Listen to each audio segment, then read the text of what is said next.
ध्यानाभ्यास के लिए कृपया अपने नेत्रों को बंद कर लीजिए।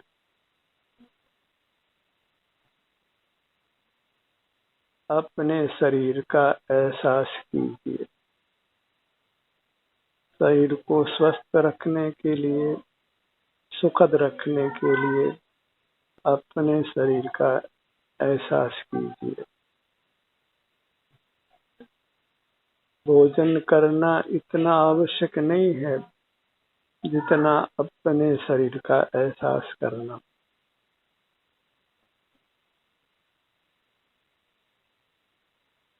अपने शरीर का एहसास करके ही हम अपने को मूर्त कर्मों के बंधन से रहित करते हैं, क्योंकि दुखों का मूल कारण कर्म का बंधन है।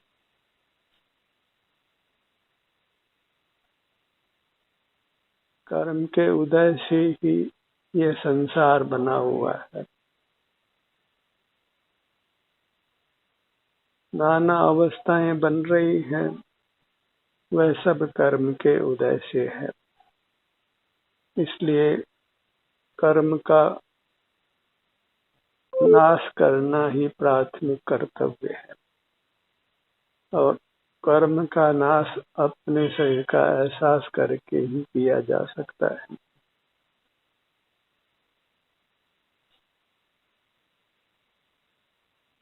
भोजन करने से तो इंद्रियां भी, मन भी चंचल हो जाता है, मस्तिष्क भी सक्रिय हो जाता है और अंतर्मुख रहना कठिन होता है। और अपने शरीर का एहसास करने से हमारा शरीर निरोग रहता है, सुखद रहता है। तभी साधक को अल्पाहार करने की देशना दी जाती और अधिक से अधिक ध्यान करने की प्रेरणा दी जाती। और अपने शरीर का एहसास करना ही ध्यान करना है। इसके अतिरिक्त ध्यान का कोई स्वरूप नहीं बनता है और कोई अन्य स्वरूप प्रतिपादित करता है तो वह वास्तव में ध्यान नहीं है। हमें सुख की कामना है और हमारी अमूर्त काया सुख स्वभावी है, तो सुख के लिए उससे युक्त रहना ही ध्यान है। जो हमें सुख में स्थापित करे उसी को ध्यान संज्ञा है और अपने से युक्त रहना ही अपने को सुख में स्थापित करना है।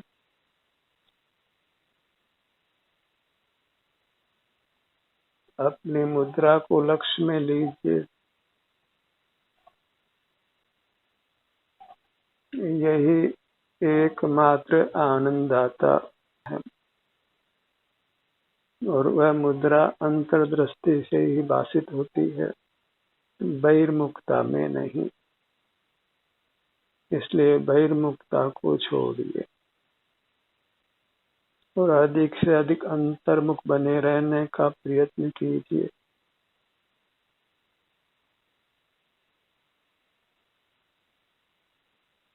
पहला और अंतिम सुख निरोगी काया है।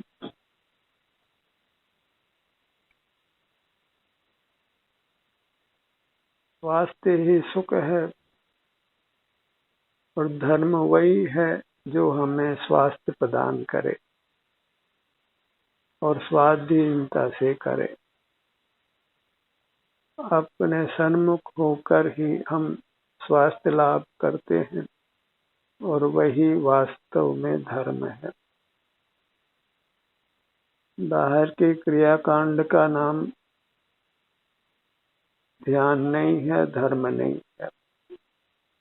वह सब मोक्ष का मार्ग नहीं है, सुख का मार्ग नहीं है।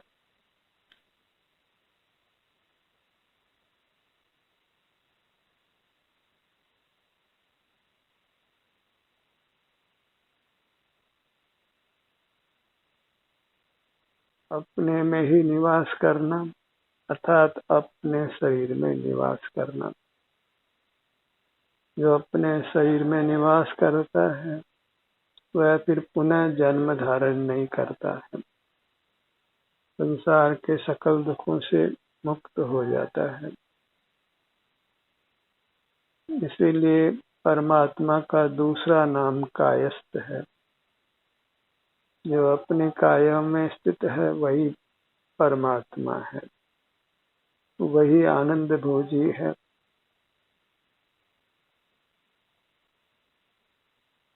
धनवान होना कुछ और है और सुखवान होना कुछ और है।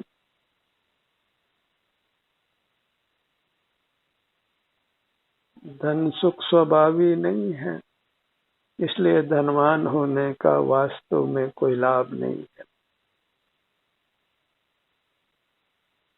लाभ तो बस सुखवान होने में है, और सुख हमारी अमूर्त काया का ही स्वरूप है। इसलिए बस अंतर्दृष्टि करके कायवान बनिए। धनवान और कायवान में कायवान बनने का ही चुनाव करिए। अपने काया जो अभ्यंतर में है, अमूर्त है, उसके ही स्वामी बनिए, उसी के अनुभव करने वाले बनिए। अन्य किसी पदार्थ के स्वामी नहीं बनना है, अन्य किसी पदार्थ का ज्ञाता भी नहीं बनना है। अनादि से हम जानन हार रहे हैं और उसी से हमारा संसार चल रहा है। और इस कलयुग में आत्मा को जाननहार सिद्ध किया जाता है, और जानने से ही संसार है। बाह्य पदार्थों को जान जान कर ही हम रागी द्वेषी होते हैं। वे पदार्थ सुहावने असुहावने अनुभव में आते हैं, उनके प्रति राग द्वेष होता है।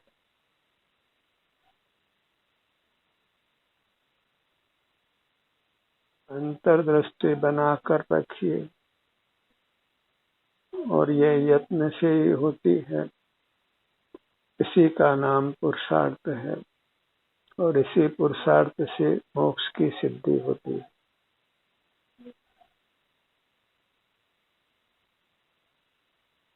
यत्न पूर्वक अपना मुख अपने सिर से पैरों तक रखिए, और ये कार्य हमें अंतर प्रेरणा से ही यथासंभव निरंतर करना है।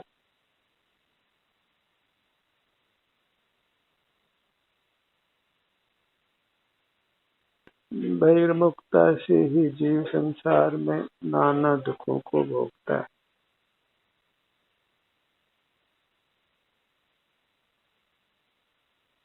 अंतर्मुख जीव अपूर्व सुख को भोगता है।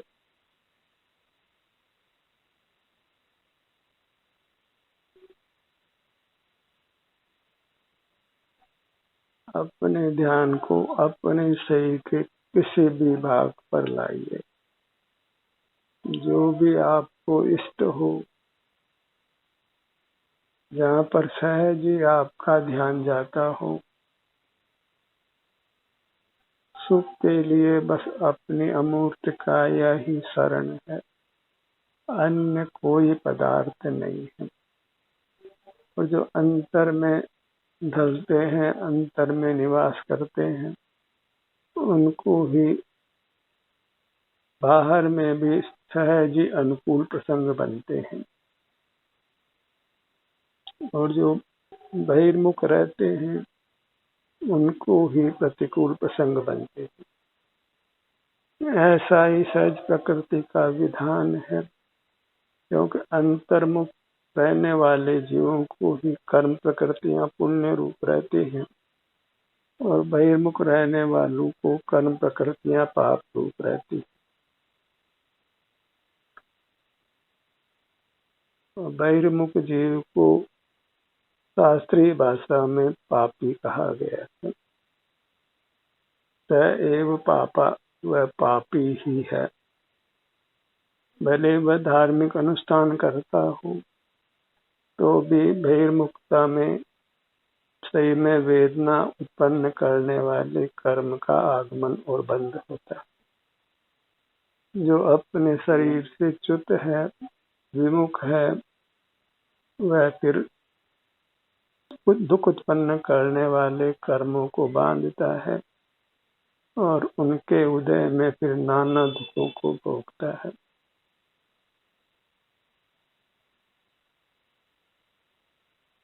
अंतर्मुख होने से ही हमें अपनी महिमा आती है, अपने यथार्थ स्वरूप का भान होता है, पामरता का बोध समाप्त होता है, सकल कषायों से हम मुक्त होते हैं, पाप परिणामों से हमारा सहज ही बचाव होता है।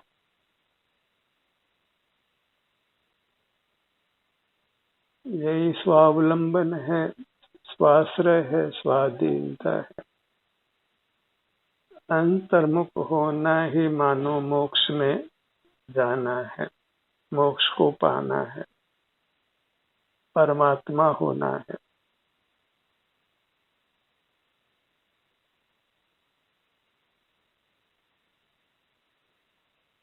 अपना रूप अभी मनुष्याकार है और अंतर्दृष्टि से अपने मनुष्याकार क्षेत्र में ही अपना एहसास होता है। यहीं पर सुख दुख रूप घटना घटती है तो अपना देश इतना ही है, इसके बाहर सब परदेश है। इतना ही अपना घर है और इसके बाहर आते ही हम बेघर हो जाते हैं।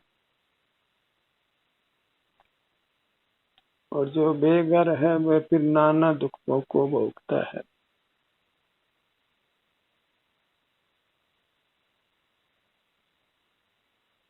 अभी किसी कवि ने कहा है, हम तो कबहू न निज घर आए, परगर फिरत बहुत दिन बीते, नाम अनेक धराए।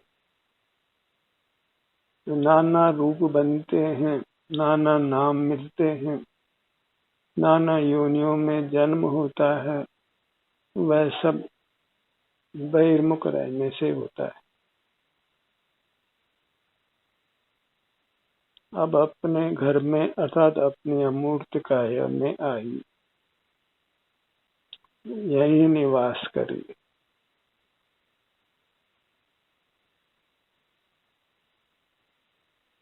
जैन शासन में जो भी कोई दीक्षा लेता है उसको दीक्षा लेने के तत्काल बाद ही अपने में उपस्थित होना होता है, अंतर्मुख होना होता है। उसी के साथ फिर उसकी साधु दशा प्रारंभ होती है। अभी अलग बात है कि वह इसका पालन अपने साधु अवस्था में कितना करता है। जब उसको आचार्य दीक्षा देते हैं तो उसको एक ही प्रतिज्ञा दिलाते हैं कि मैं अपने में उपस्थित रहूंगा।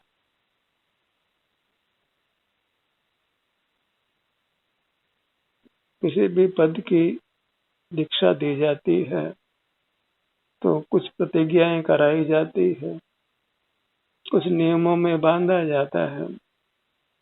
तो साधु दशा की जो प्रतिज्ञा है, नियम है, वह एक ही है कि मैं अपने में उपस्थित रहूंगा, अर्थात अंतर्मुख रहूंगा। अपने सिर से पांव तक अपनी मर्यादा में रहूंगा, इससे विमुख नहीं रहूंगा।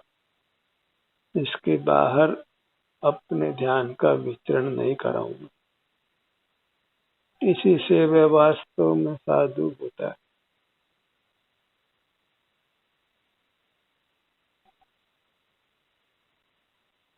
केवल मोह के उदय में ही उपयोग बाहर आ जाए तो उसे फिर यत्न पूर्वक पुनः अंतर्मुख होना होता है।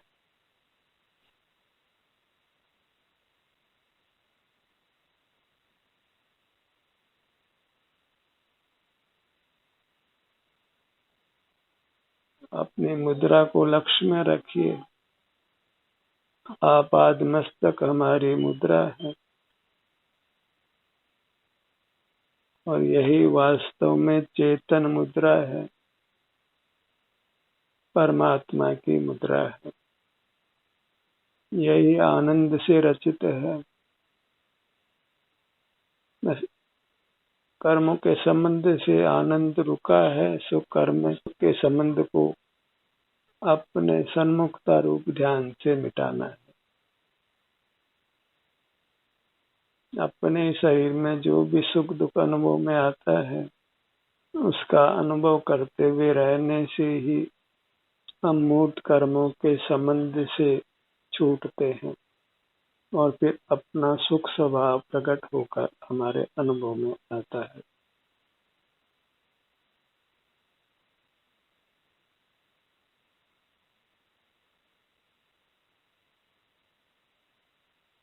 नमन करना हो तो अपने मूर्त को ही नमन करिए। देव का दर्शन करने का मन हो तो नेत्र बंद कर अपने ध्यान को अपने सिर से पैरों तक रखिए।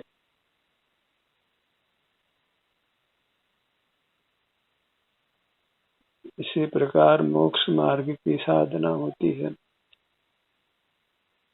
सुख के मार्ग में चलना होता है। जो रोगों से भय लगता हो, दुखों से भय लगता हो, तो अपने से युक्त रहिए।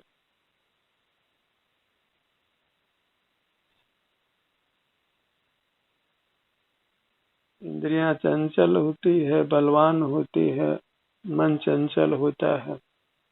उसका प्रधान कारण आहार लेना है। तो आहार अल्प कीजिए, उससे ही मन शांत रहता है, चंचल नहीं होता, और सहजता से अपना उपयोग अपनी ओर लगता है। रात्रि का समय ध्यान के लिए अच्छा इसीलिए माना जाता है कि हम रात्रि में आहार नहीं करते, तो फिर हमारा मन चंचल नहीं होता है, विषयों को ग्रहण करने का मन नहीं होता है, तो हम सहजता से अपने सन्मुख रह पाते।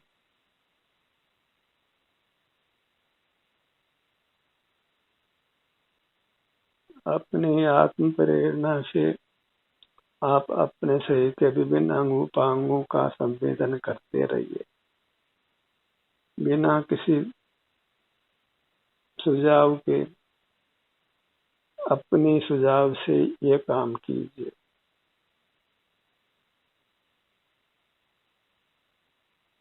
ताकि शब्दों का आलंबन कम से कम सुनना रहे, कम से कम बोलना रहे।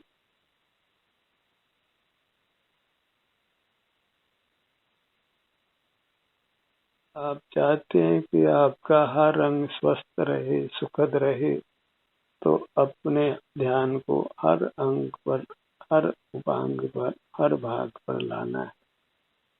तो वहाँ वेदना अनुभव में आती है तो समझिए कि आप वेदना को भोग कर कर्म के बंधन से मुक्त हो रहे हैं, और वेदना भोगने के पश्चात आपकी काया का कल्प होगा। आपकी काया आपको दीर्घ काल तक सुख का अनुभव कराएगी। थोड़े काल शांति से वेदना को भोग लीजिए अंतर्दृष्टि से, और फिर वेदना मुक्त पाइए अपने शरीर को अनंत काल तक।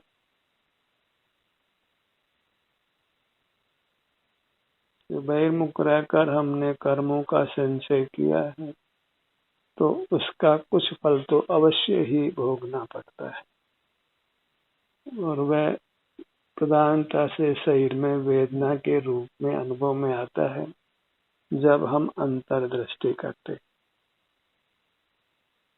तो उस वेदना को भोग कर कर्म के बंधन से अपने आप को छुड़ाइए। इसलिए अंतर्मुख होने पर शरीर के किसी भी भाग में कोई वेदना अनुभव में आती है, तो हर्ष ही बनाइए कि आप कर्म के बंधन से मुक्त हो रहे हैं और इसके पश्चात आपको स्वस्थ काया, निरोग काया, दर्द रहित काया ही अनुभव के लिए मिलेगी। आपको अपने सर्वांग में फिर सुख का ही अनुभव होगा, वेदना का अनुभव नहीं होगा। और वही इष्ट है, वही साध्य है। अपने ध्यान को अपने पेट के भाग पर लाइए।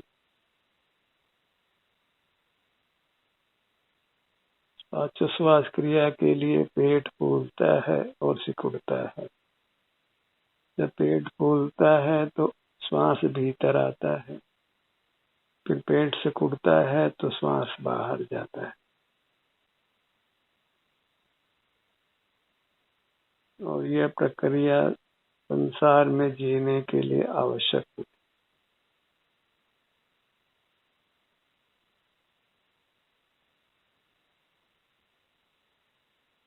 इसलिए पेट के भाग पर आकर ठहरिए। पेट के भीतर बाहर आने को गहराई से महसूस कीजिए। इससे आप अंतर्मुख तो रहते ही हैं, पर बहुत सारे कर्मों का नाश भी कर देते हैं।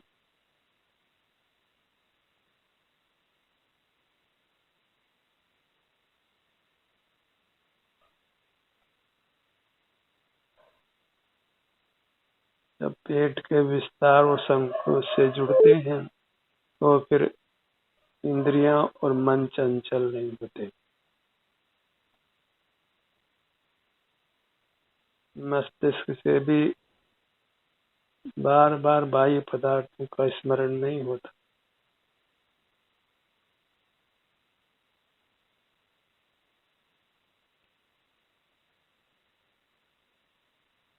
अपने सन्मुख रहने में ही हमारा हित है।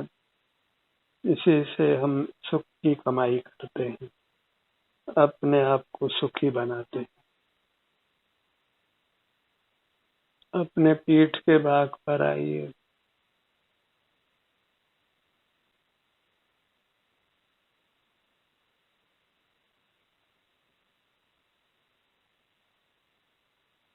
पूरे धड़ भाग को अनुभव में लीजिए। अत्यंत शांति के साथ, अत्यंत धैर्य के साथ हमें शरीर के किसी भी भाग पर बने रहना है।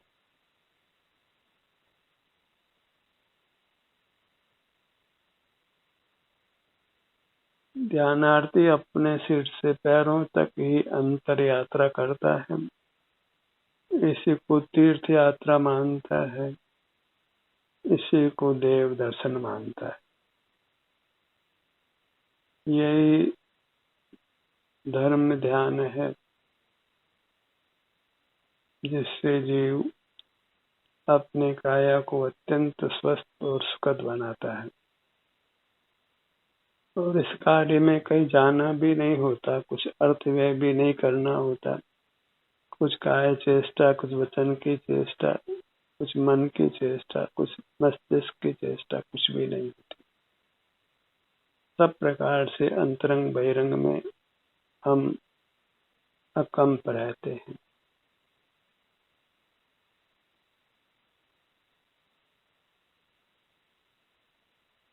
अपने मुखमंडल पर अपने ध्यान को लाइए।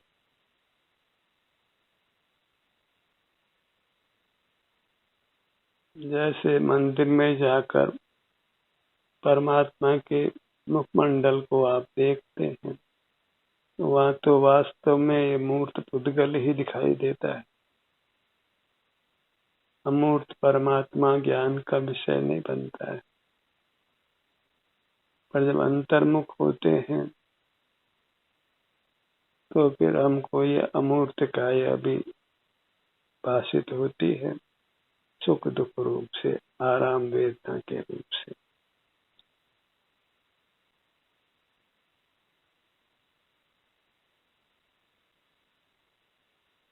दोनों भुजाएं दोनों पैर,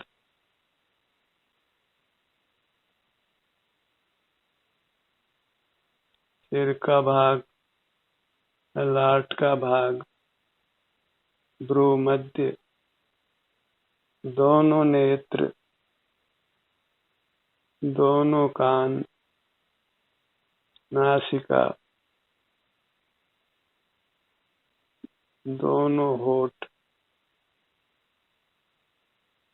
मुख के भीतर ऊपर तालू का भाग,